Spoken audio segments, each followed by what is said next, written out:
ಬೆಳಗಾವಿ ಜಿಲ್ಲೆಯಲ್ಲಿ ಮೊದಲು ನೆನಪಾಗುವುದು ಜಾರಕಿಹೊಳಿ ಕುಟುಂಬ.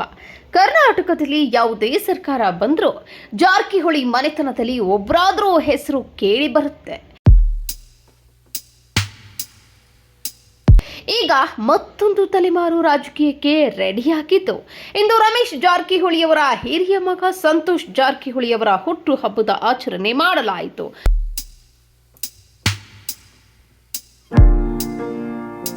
ಅವರ ಜನ್ಮದಿನಕ್ಕೆ ಒಂದು ಐಷಾರಾಮಿ ಕಾರು ಖರೀದಿಸಿದ ಸಂತೋಷ್ ಜಾರಕಿಹೊಳಿ ಇವರು ಮುಂದಿನ ದಿನಮಾನದಲ್ಲಿ ಉದ್ಯಮಿ ಆಗುತ್ತಾರೋ ಅಥವಾ ರಾಜಕೀಯ ಜೀವನಕ್ಕೆ ಕಾಲಿಡ್ತಾರೋ ಕಾದ್ ನೋಡಬೇಕಿದೆ. Bureau report, Kannada 9 news.